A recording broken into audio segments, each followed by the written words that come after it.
പറയാം. നമുക്ക് എല്ലാവർക്കും അറിയാവുന്ന അല്ലെങ്കിൽ നമ്മൾ ഒത്തിരി കേട്ടിട്ടുള്ള ഒന്ന് രണ്ട് കാര്യങ്ങളുണ്ട്. ദൈവം താൻ സ്നേഹിക്കുന്നവനെ ശിക്ഷിക്കുന്നു എന്നുള്ളൊരു വാക്യം നമ്മൾ ഒത്തിരി കേട്ടിട്ടുണ്ട്. അത് എബ്രായർക്ക് എഴുതിയ ലേഖനം 12:6 നമ്മൾ ആ ഒരു കാര്യം കേട്ടിട്ടുള്ളത്. അതിൽ തന്നെ പറഞ്ഞിട്ടുണ്ട്, ഈ ശിക്ഷ എന്ന് പറയുന്നത്, അല്ലെങ്കിൽ ദൈവം നമ്മെ തിരുത്തുന്നത്, ദൈവം നമ്മുടെ ജീവിതത്തിൽ ദൈവം നമ്മളെ പണിയുക എന്നൊക്കെ പറയുന്നത്, അത് കുറച്ച് ബുദ്ധിമുട്ടുള്ള അല്ലെങ്കിൽ കുറച്ച് വേദനയുള്ള ഒരു പ്രോസസ്സാണ്.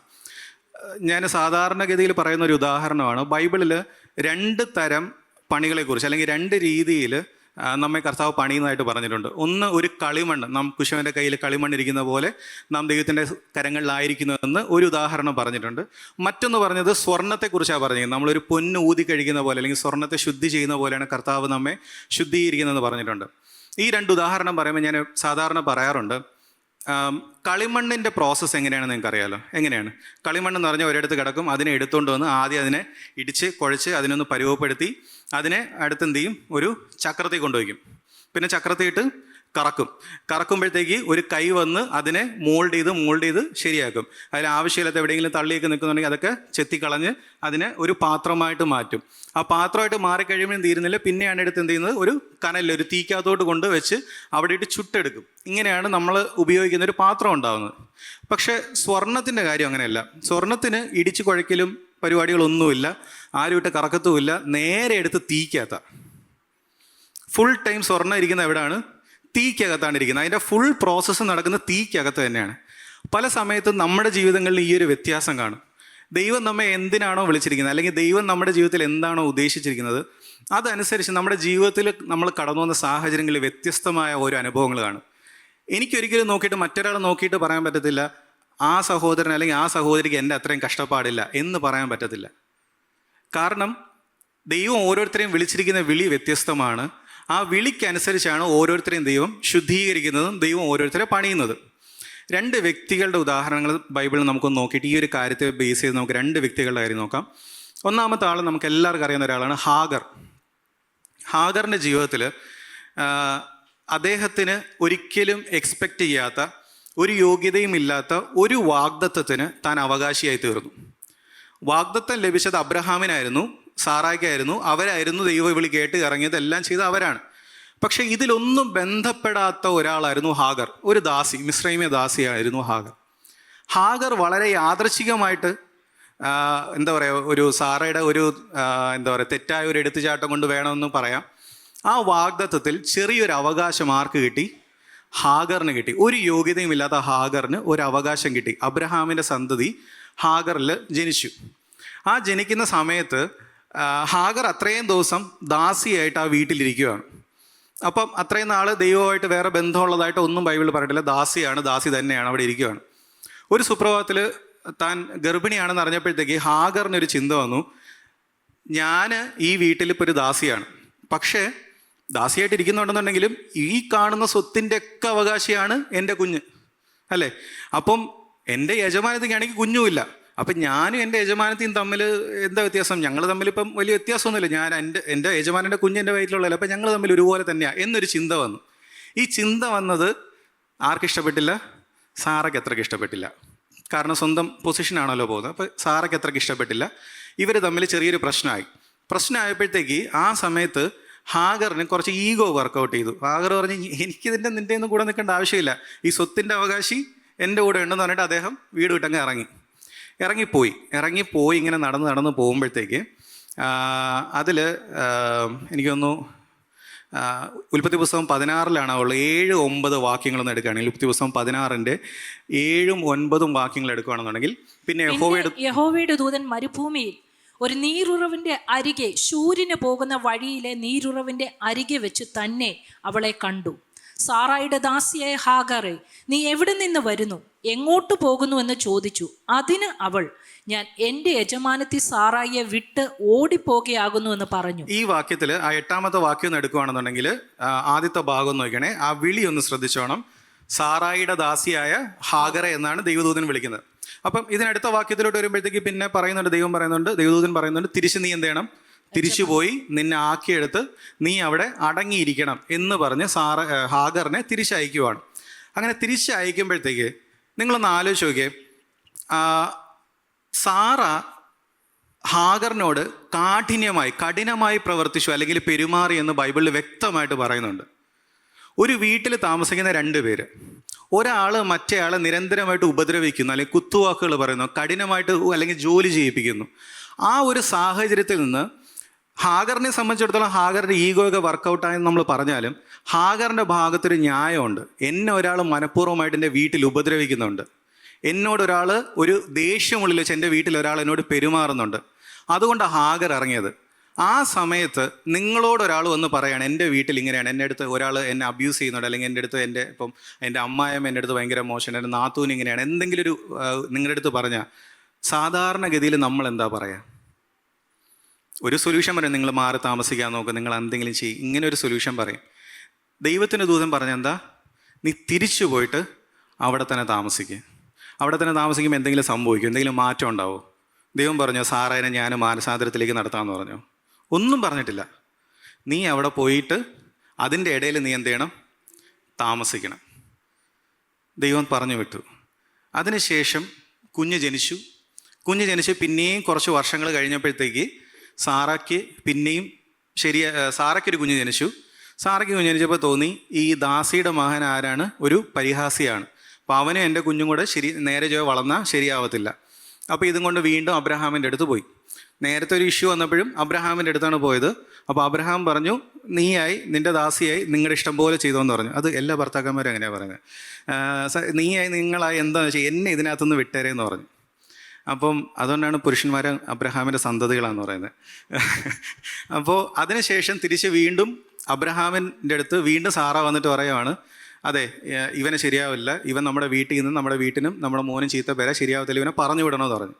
അപ്പോൾ അബ്രഹാമിന് ദേഷ്യം വന്നപ്പോഴാണ് സ്ത്രീകൾ നോട്ട് ചെയ്ത് വയ്ക്കേണ്ട വാക്യമാണ്, ദൈവം അബ്രഹാമിൻ്റെ അടുത്ത് പറഞ്ഞു നിൻ്റെ ഭാര്യ പറയുന്ന കേൾക്കാൻ പറഞ്ഞു. നോട്ട് ചെയ്ത് വെച്ചാൽ അടുത്ത പ്രാവശ്യം വഴക്കുണ്ടാവും പറയണം. ദൈവം പറഞ്ഞു നീ സാറ പറയുന്ന കേൾക്ക്. സാറ പറയുന്നതിൽ എന്തെങ്കിലും ന്യായമുണ്ടോ? അബ്രഹാമിൻ്റെ കുഞ്ഞാ അത് അല്ലേ? അവനും അവകാശമുള്ളതാ. അവനും വാഗ്ദത്തത്തിൻ്റെ ആത്മീയമായി നോക്കിയാൽ പോലും വാഗ്ദത്തിൽ ചെറിയൊരു അവകാശം അവനുള്ളതാ. ദൈവവും ആ ഒരു വാഗ്ദത്തം കൊടുത്തിട്ടില്ല, നീ വലിയൊരു ജാതിയാകുമെന്ന് ഹാഗറിനൊരു വാഗ്ദത്തം കൊടുത്തിട്ടുണ്ട്.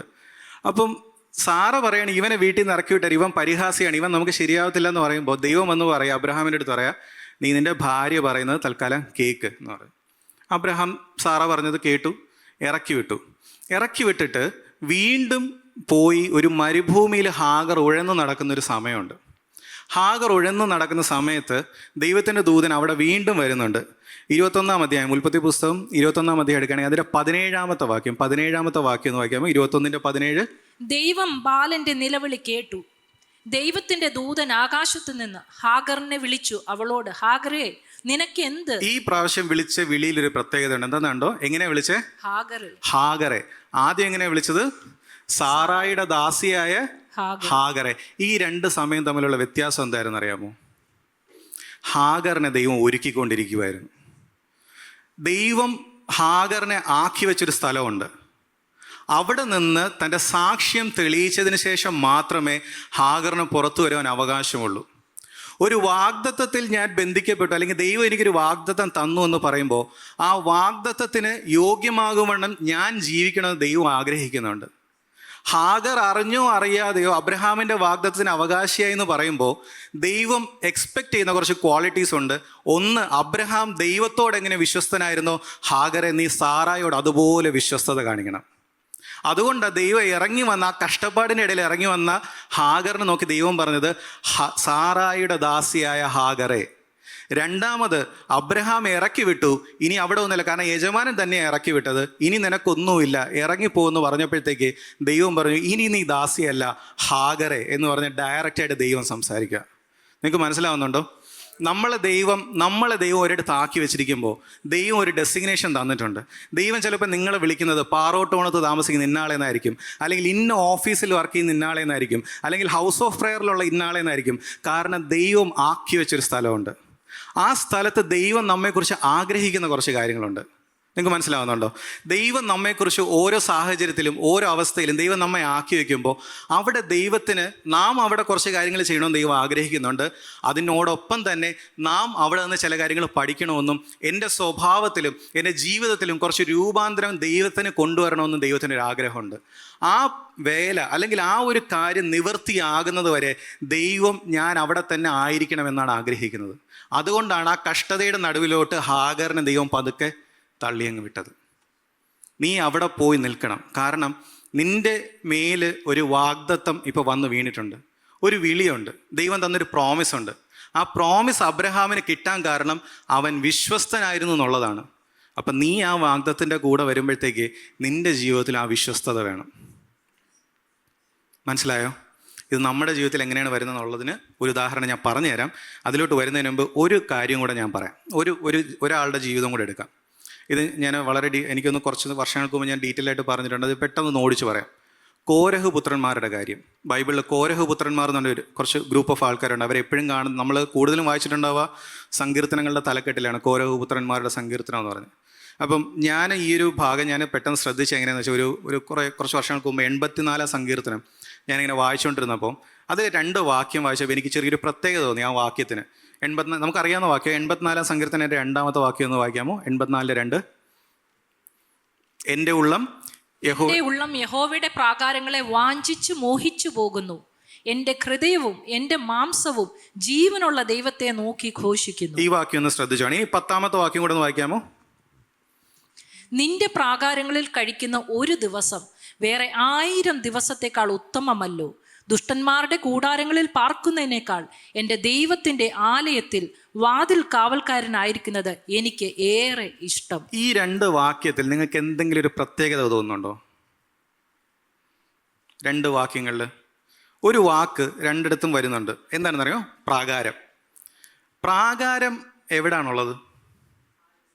ഇപ്പം ഇതൊരു വിശുദ്ധ സ്ഥലമാണെങ്കിൽ അതിവിശുദ്ധ സ്ഥലമാണെങ്കിൽ ഇത് വിശുദ്ധ സ്ഥലമാണെങ്കിൽ പ്രാകാരം വാതിലിൻ്റെ പുറത്താണ്.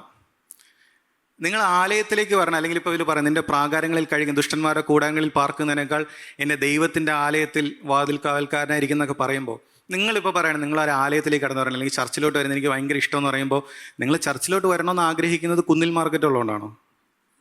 ആ കുന്നിൽ മാർക്കറ്റിൻ്റെ പരിസരത്ത് കിടന്ന് കറങ്ങുന്നതാണ് എനിക്ക് ഏറെ ഇഷ്ടം. നമ്മൾ വരുമ്പോഴത്തേക്ക് നമ്മൾ എവിടെ ഇരിക്കാൻ ആഗ്രഹിക്കുന്നത്? ചർച്ചിൽ വരുമ്പോൾ ഇവിടെ ഇരിക്കാൻ ആഗ്രഹിക്കുന്നു, ചർച്ചിനകത്തിരിക്കാൻ ആഗ്രഹിക്കുന്നു, ഇവിടെയുള്ള കാര്യങ്ങളെല്ലാം കണ്ട് ഇരിക്കാൻ ആഗ്രഹിക്കുന്നത്. കാരണം ഇതേപോലൊരു വാക്യം ദാവീദ് എഴുതുന്നുണ്ട് 27ാം സങ്കീർത്തനത്തിൽ. ഇതെങ്ങനെയാണ്? ഞാൻ ഒരു കാര്യം യഹോവയുടെ അപേക്ഷിച്ചു, അത് തന്നെ ഞാൻ ആഗ്രഹിക്കുന്നു, യഹോവയുടെ മനോഹരത്വം കാണുവാനും അവൻ്റെ മന്ദിരത്തിൽ ധ്യാനിപ്പാനും എൻ്റെ ആയുഷ്കാലമൊക്കെയും യഹോവ. കാരണം ദാവീദ് എഴുതുമ്പോൾ പറയണം എനിക്ക് യഹോവയുടെ മനോഹരത്വം കാണണം, ദൈവത്തോടൊപ്പം ആയിരിക്കണം എന്ന് എഴുതുമ്പോൾ ഇവിടെ ഒരാൾ സങ്കീർത്തനത്തിൽ എഴുതി വെച്ചിരിക്കുക എനിക്ക് പ്രാകാരങ്ങളിൽ കഴിയണം, പുറത്ത് കഴിയണം. അപ്പം ഞാൻ വിചാരിച്ചു പുള്ളി വല്ല പിന്മാറ്റക്കാരനായിരിക്കും, അതുകൊണ്ടായിരിക്കും പുറത്ത് നിന്നാൽ അതിരിക്കും, അകത്തോട്ടൊന്നും വരണ്ടാന്ന് തോന്നിയത്. പക്ഷേ ഇവരുടെ ചരിത്രം നോക്കുകയാണെന്നുണ്ടെങ്കിൽ കോരഹ് നിങ്ങൾ കേട്ടിട്ടുണ്ടാവും, മോശയുടെ ഒരു കസിനായിട്ട് വരും. ആ കാലഘട്ടത്തിൽ മോശയോട് മത്സരിച്ച ഒരു ഗ്രൂപ്പ് ഓഫ് ആൾക്കാരുണ്ടായിരുന്നു. എന്തിൻ്റെ പേരിലായിരുന്നു മത്സരം എന്നുള്ള ഒരു പക്ഷേ നിങ്ങൾക്ക് എല്ലാവർക്കും അറിയാം. അവർ പറഞ്ഞു മോശ മാത്രമല്ല നേതാവ്, മോശയ്ക്ക് അഭിഷേകമുണ്ട്, ഞങ്ങൾക്കും അഭിഷേകമുണ്ട്, മോശയോട് ദൈവം സംസാരിക്കുന്നുണ്ട്, ഞങ്ങളോടും ദൈവം സംസാരിക്കുന്നുണ്ട്, എന്നാൽ പിന്നെ നമുക്ക് എല്ലാവരും കൂടെ അങ്ങ് ലീഡ് ചെയ്തോടെ, എന്തിനാ ഒരാൾ മാത്രം ലീഡ് ചെയ്യുന്നതെന്ന് പറഞ്ഞ് മോശയോട് കയറി എന്ത് ചെയ്തു? തർക്കിച്ചു, വഴക്കുണ്ടാക്കി. അങ്ങനെ അധികാരത്തിന് വേണ്ടി മത്സരിച്ച ഒരു കൂട്ടം ആളുകളിൽ ഒരാളായിരുന്നു കോരഹ്. കോരഹിനെയും ആ കൂട്ടത്തിലുള്ള ആൾക്കാരെല്ലാം ദൈവം ന്യായം വിധിച്ച് എങ്ങനെയാണെന്നറിയാമോ? ദൈവം ഇവരുടെ പാളയത്തിന് നടുവിൽ ഇറങ്ങി വന്നു, ഇവരുടെ കൂടാരങ്ങളിൽ നിന്ന് എല്ലാവരോടും മാറി നിൽക്കാൻ പറഞ്ഞു. ഇവരും ഇവർക്കുള്ളതെല്ലാം കൂടാരത്തിന് വെളിയിൽ വന്ന് നിന്നു. ഇവരെ ഭൂമി പിളർന്ന് ഇവർക്കുള്ളതെല്ലാം എന്ത് ചെയ്തു? വിഴുങ്ങിക്കളഞ്ഞു. ഇങ്ങനെയാണ് അവരെ ന്യായം വിധിച്ചത്. എന്നാൽ അവരുടെ കുഞ്ഞുങ്ങൾ, അവരുടെ മക്കൾ 2-3 പേരെന്ത് ചെയ്തു? അതിനകത്ത് പെട്ടില്ല, മാറി. പലപ്പോഴും ഞാൻ ചിന്തിച്ചിട്ടുണ്ട്, അവർ രക്ഷപ്പെട്ടില്ലായിരുന്നെങ്കിൽ ഒരുപക്ഷെ കൊള്ളാമായിരുന്നു എന്നുള്ളത്.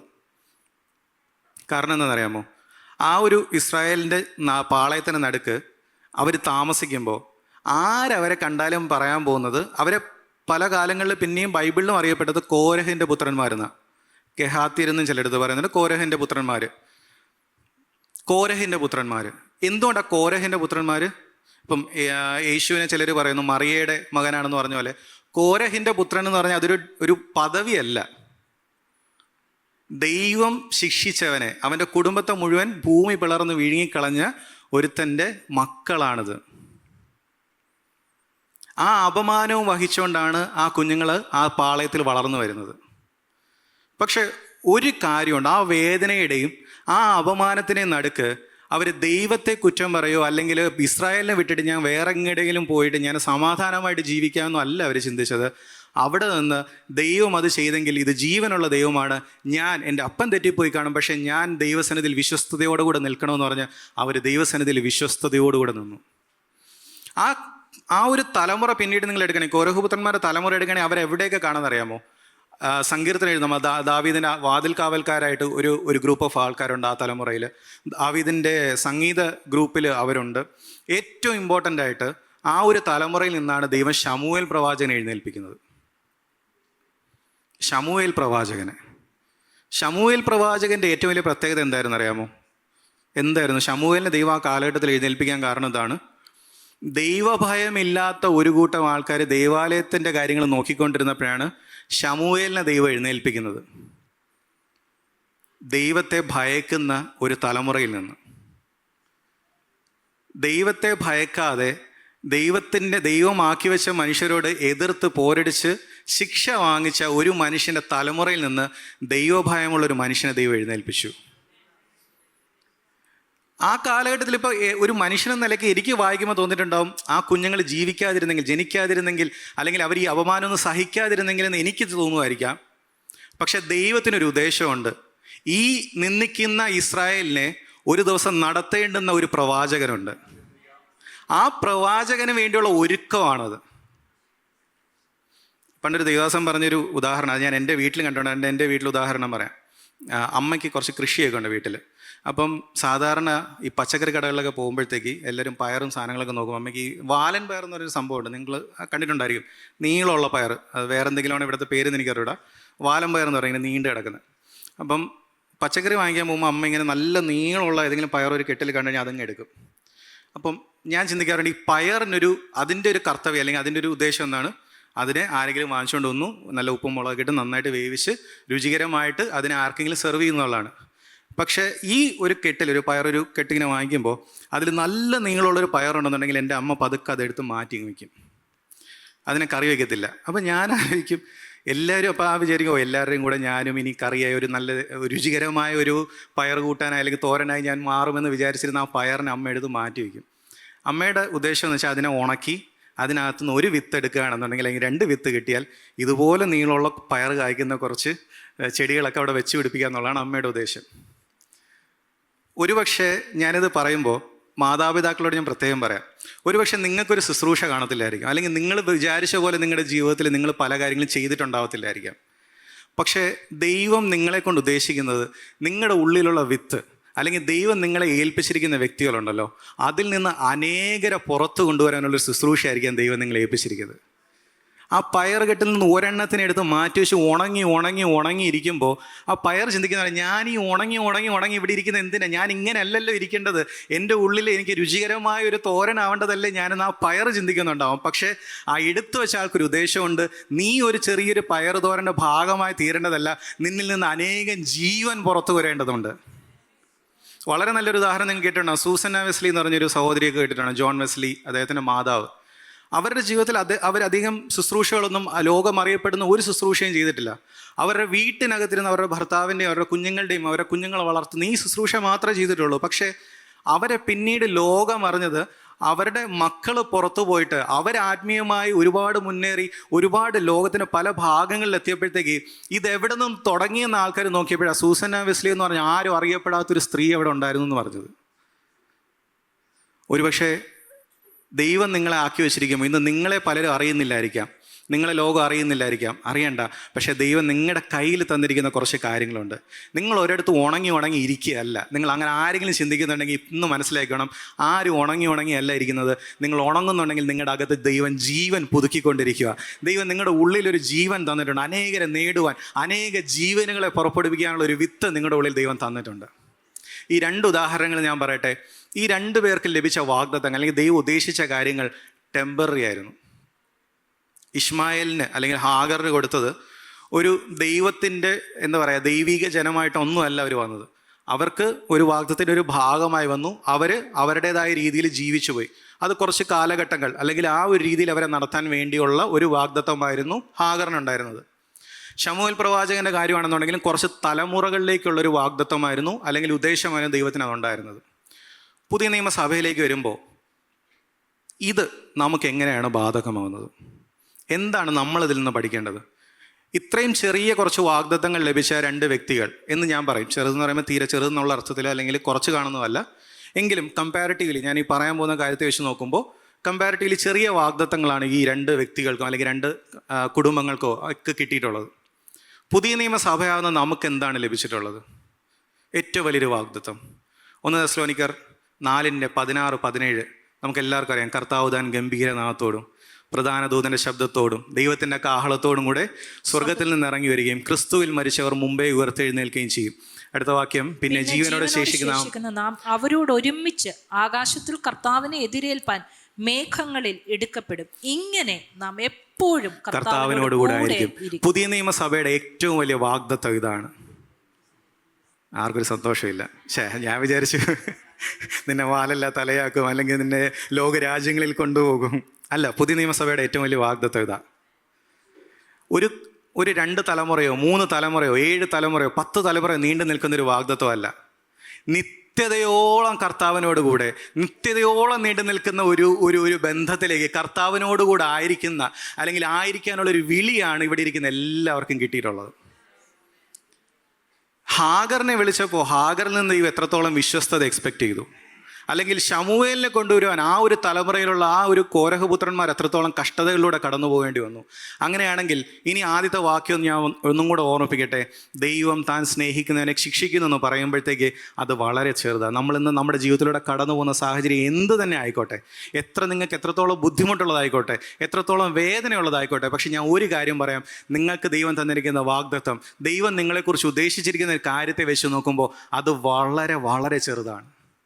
നിങ്ങളിലൂടെ ദൈവം ചെയ്തെടുക്കണമെന്ന് ആഗ്രഹിക്കുന്ന ആ ഒരു ശുശ്രൂഷ, അല്ലെങ്കിൽ നിത്യതയിൽ ദൈവം നിങ്ങൾക്കായി കരുതി വെച്ചിരിക്കുന്ന ആ ഒരു പ്രതിഫലം, അത് ആലോചിക്കുമ്പോൾ ഉണ്ടല്ലോ, ഇന്ന് നാം കടന്നു പോകുന്ന കാര്യങ്ങളെല്ലാം വളരെ ചെറുതാണ്. ഈ വചനത്താൽ ദൈവം നമ്മളെ ഓരോരുത്തരെയും ബലപ്പെടുത്തട്ടെ. മുമ്പോട്ട് പോകുമ്പോഴും ഓരോ ദിവസവും ഈ ഒരു വചനത്താൽ നമ്മളെ തന്നെ നമ്മളും ബലപ്പെടുത്താം. ദൈവമേ, എനിക്ക് ഈ ലഭിച്ചിരിക്കുന്ന ഈ ഒരു ഞാൻ ഈ കടന്നു പോകുന്ന ഈ അവസ്ഥ, അല്ലെങ്കിൽ ദൈവമേ അങ്ങനെ ആക്കി വെച്ചിരിക്കുന്ന അവസ്ഥ എന്ത് തന്നെ ആയിക്കോട്ടെ, അവിടെ വിശ്വസ്തയോടുകൂടെ നിൽപ്പാൻ, പിറുപിറുക്കാതെ എന്നെ എവിടെയാണോ ആക്കി വെച്ചിരിക്കുന്നത് അവിടെ അങ്ങയുടെ വേല, അങ്ങയുടെ സാക്ഷിയായിട്ട് നമ്മൾ പാടിയല്ലോ, പകർന്ന തൈലം പോൽ നിന്നാമം പാരിൽ സൗരഭ്യം വീശുന്നതാൽ പഴി ദുഷി നിന്ന ഞെരുക്കങ്ങളിൽ എന്നെ സുഗന്ധമായി മാറ്റിയിടണേ നമ്മൾ പാടിയില്ലേ. വളരെ പാടാനൊക്കെ ഭയങ്കര എളുപ്പമാണ്, പക്ഷേ ജീവിതത്തിൽ ഇച്ചിരി ബുദ്ധിമുട്ടാണ്. അതിനുവേണ്ടി നമുക്കൊന്ന് പ്രാർത്ഥിക്കാമോ? കർത്താവേ, ഏതവസ്ഥയിലും കർത്താവെ എന്നിൽ നിന്ന് ആ ഒരു സുഗന്ധം, കർത്താവിൻ്റെ ആ ഒരു സൗരഭ്യ വാസനയായിട്ട് എൻ്റെ ജീവിതം ദൈവത്തിൻ്റെ സന്നിധിയിൽ ദൈവം നോക്കുമ്പോഴത്തേക്ക് ദൈവത്തിന് പ്രസാദമുള്ളൊരു യാഗമായിട്ട് തീരുന്ന രീതിയിൽ ജീവിക്കുവാനുള്ളൊരു കൃപയും ആ ഒരു ബലവും കർത്താവ്, ആ ഒരു അഭിഷേകവും എനിക്ക് തരണേ എന്നുള്ളൊരു പ്രാർത്ഥനയോടുകൂടെ ആയിരിക്കാം. ഇന്ന് കേട്ട ഈ സന്ദേശം തീർച്ചയായിട്ടും നിങ്ങൾക്ക് അനുഗ്രഹമായിരുന്നു ഞങ്ങൾ വിശ്വസിക്കുന്നു. ഒരുപക്ഷെ നിങ്ങൾ ഇതുവരെയും ഈ ചാനൽ സബ്സ്ക്രൈബ് ചെയ്തിട്ടില്ല എങ്കിൽ ദയവായി ഇപ്പം തന്നെ ഒന്ന് സബ്സ്ക്രൈബ് ചെയ്യുക. ഈ സന്ദേശം മറ്റു ചിലർ കൂടി ഒന്ന് ഫോർവേഡ് ചെയ്ത് കൊടുക്കുക. നിങ്ങൾക്കിത് അനുഗ്രഹമായിരുന്നെങ്കിൽ തീർച്ചയായിട്ടും അത് മറ്റുള്ളവർക്കും ഒരു അനുഗ്രഹമായി തീരുവാൻ അത് കാരണമായി തീരും. God bless you.